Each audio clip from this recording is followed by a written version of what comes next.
Muy bien, seguimos en Infobae TV. Hoy estamos con una visita muy apreciada, Susana Merlo. Muchas gracias por estar con nosotros.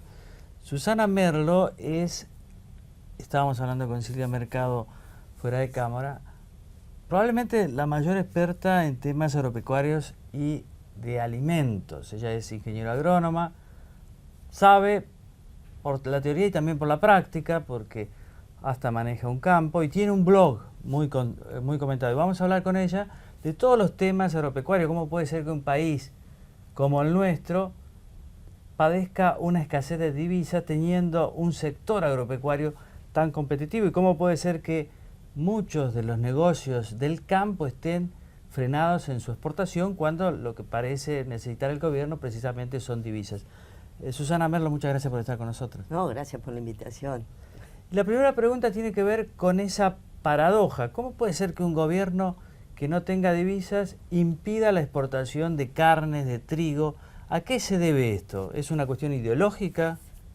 Bueno, es muy difícil saberlo, no dentro del esquema de pensamiento tradicional no hay mucha justificación, porque si uno pensara en ideologías, por ejemplo, Mujica en Uruguay, siendo ministro de Agricultura antes de ser presidente, abrió absolutamente las exportaciones de carne de Uruguay, le explicó a los uruguayos que el país necesitaba las divisas, que tenían que comer indefectiblemente otra cosa, se cayó el consumo de carne vacuna al 50% en Uruguay, exportaron, pero crecieron y hoy Uruguay come más carne vacuna que nosotros, es decir, y no se puede decir que ideológicamente Mujica sea de derecha, digamos.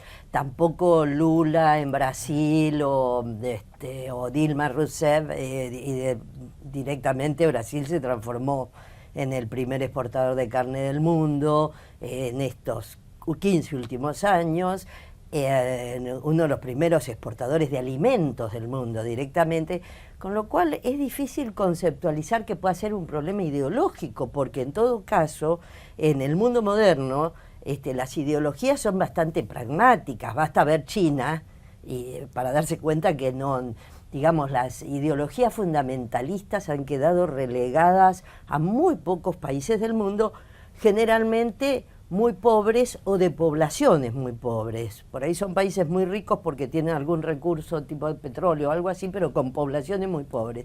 Los países desarrollados en general, de izquierda, de derecha, del medio, no apelan ya a este tipo de políticas restrictivas ni políticas de cierre. Con la globalización del mundo no se entiende en una política. Vos decís, hay un solo mercado, que es el interno y el externo. No se puede separar. Que hay un solo mercado, porque con la globalización el mercado es único, es decir, y cada país es exportador de los productos que es más eficiente e importador de los que le faltan. O sea, ¿quién es uno de los principales exportadores e importadores del mundo? Estados Unidos.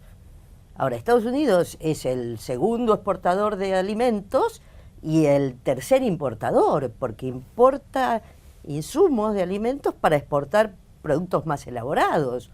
Otros países como Japón exportan tecnología e importan alimentos, son fuertes porque no tienen posibilidad de producirlos. Pero en todo caso, un país cuyo sector más eficiente y más competitivo, porque sin duda la producción de alimentos de Argentina es la más competitiva, al punto que puede soportar retenciones, o sea, un tipo de cambio diferencial en contra, no a favor, no reintegros, retenciones, que es un impuesto extra, y puede competir igualmente en el mundo, o sea que es muy competitivo, no se entiende que lo restrinjan.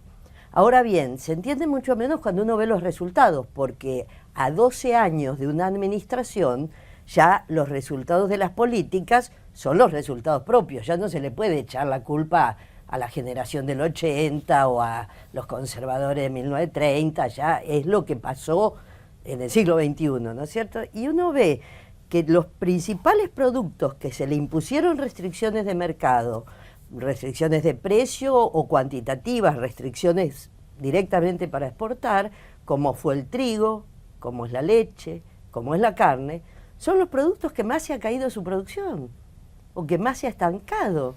Entonces quiere decir que algo en esa ecuación no funciona y que habría que probar con otras alternativas o directamente copiar. Porque si Paraguay o Bolivia o Brasil o Uruguay, que podemos decir es una gama de 4 países con gobiernos bien disímiles, pero desde un Evo Morales a una Dilma, o sea, hay mucha diferencia. Todos aplican políticas para el sector de producción de alimentos absolutamente distintas a la Argentina. Y les va absolutamente distinto, por supuesto, con crecimientos muy marcados que van derramando en otros. Ahora, este modelo que digamos, evidencia su fracaso, suponía que, digamos, que por lo menos iba a aprovechar la rentabilidad de la soja. Este es un modelo, el modelo agrícola kirchnerista es un modelo sojero por antonomasia, no porque haya tenido que ver con la, digamos, con la vanguardia tecnológica, sino porque lo quiso aprovechar para la propia renta impositiva, para la renta impositiva del Estado. Ahora, lo absurdo es que empieza a llegar información de que el año próximo, la próxima campaña, va a haber una caída incluso de la productividad de la soja. Eso ya sería como un escándalo, ¿o no? Bueno, la verdad que depende cómo uno lo mire. Para mí el mayor escándalo fue el cierre de las exportaciones de carne en marzo del 2006. Digo, no, es algo que no logro, no me cae la ficha todavía cómo un país puede suicidarse de semejante forma. Fue un suicidio, digamos, colectivo, porque nadie salió a defender el sector. Por supuesto, porque, bueno, las cosas y ahora de repente, esto fue como las inundaciones, o sea, está lloviendo desde febrero, pero descubrimos las inundaciones 9 meses después. En Argentina pasan esas cosas, pero en todo caso, lo que dice Silvia es cierto. El problema de hoy es que se dio la doble Nelson, como decíamos, con lo que seguíamos el cache en una época. Hay una baja de precios internacionales, una baja relativa, digamos, nos caemos de los extraordinarios precios. Nos caemos de los 600. Nos caemos a los 600, nos caemos a los 400, nos caemos por debajo de los 400. Si uno se supone que puede llegar a haber un panorama de 300, entre 300 y 400 dólares de aquí en los próximos años. Exacto. Pero llegamos a 180 dólares para la soja en época de la rúa, con lo cual, digo, todavía habría margen eventualmente para bajar. Yo no creo eso, creo que después de noviembre, diciembre puede haber un rebote un poquito alcista, pero en todo caso lo cierto es que esta conjunción de baja de los precios, no solo de la soja, es decir, todos los commodities, o sea, el maíz, el trigo, y aumento brutal de los costos internos, más falta de financiación, lleva a un escenario de achicamiento, de estrechamiento tan brutal que ya muchos productores piensan directamente no correr el riesgo de la inversión, que es enterrar 300, 400, 500 dólares por hectárea para ver qué resultado tienen dentro de 6 meses. O sea, no sería rentable la soja ya. La soja es rentable en estado puro, ahora en estado práctico, si es campo propio y si el flete no es demasiado largo. Ya, las distancias a puerto, lo que hace este modelo, la verdad, es expulsivo, no es inclusivo, es un modelo expulsivo, es un modelo que deja fuera del sistema a los que están más lejos, entre otras cosas.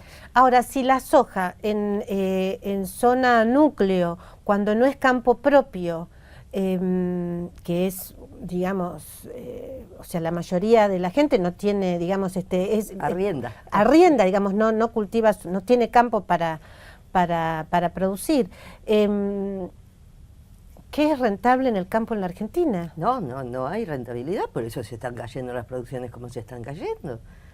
O sea, por eso, digamos, el efecto INDEC llegó a los datos del campo ya hace más de un año y están absolutamente toqueteados, no son creíbles.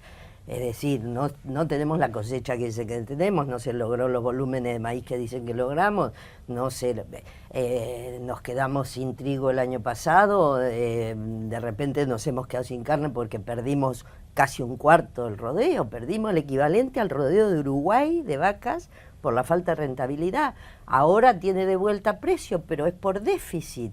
Entonces, digamos, no son sistemas equilibrados porque pierde el consumidor, pierden los frigoríficos, no los dejan exportar, entonces cierran, mano de obra ociosa. Es decir, es un modelo de achicamiento, de concentración y de concentración alrededor del polo que es Rosario-Buenos Aires, digamos.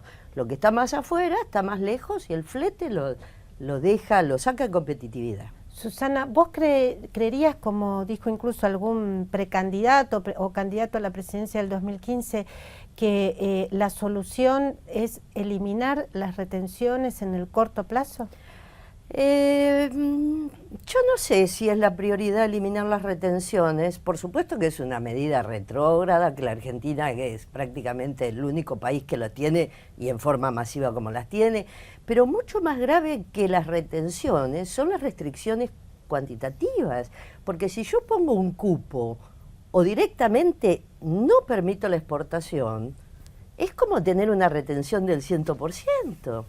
Sí, entonces mucho más grave todavía que no me dejen exportar, que no liberen los mercados, porque el libre juego de la demanda ahí no opera y entonces son mercados cautivos con una fuerte pérdida de renta, porque si no puede competir el exportador, el mercado interno no compite y entonces se cae. Es fácil porque es como cualquier otra actividad. Si uno no tiene el incentivo de la renta, ya se está corriendo el riesgo del clima, se está corriendo el riesgo del mercado internacional. Y si además uno no sabe si va a producir para poder vender, porque por ahí no puede vender siquiera, no hay forma de que una producción crezca, por más que sea competitiva y por más que las condiciones de la Argentina en esa materia sean prácticamente extraordinarias. ¿Ves que esta situación puede cambiar de aquí a diciembre del 2015 o tendremos que esperar al próximo gobierno? Realmente creí que iba a cambiar por la fuerza y no por convicción, que iba a cambiar porque la necesidad de divisas iba a llevar a que si tenían producción para apelar ahí a mano, para generar divisas genuinas, como son las de exportación de alimentos, el gobierno iba a apelar a eso. Hoy realmente lo dudo y el sector no lo está esperando directamente. El sector está mirando el 2016 directamente. Susana, ¿cómo se llama tu blog? Campo 2.0. Campo 2.0, muy recomendable. susanamerlo.com. Muy levantado por diarios del interior especialmente. Sí, algunos colegas generosos que también, porque es un análisis político-empresario que no abunda mucho para el sector agroindustrial. Bueno, Susana Merlo, te agradecemos mucho tu participación aquí en Infobae TV y ya te invitaremos seguramente más adelante otra vez para seguir hablando de estos temas. Espero, si me porté bien me van a invitar. Pero se portó bárbaro Susana Merlo, seguimos aquí en el piso de Infobae TV. Gracias.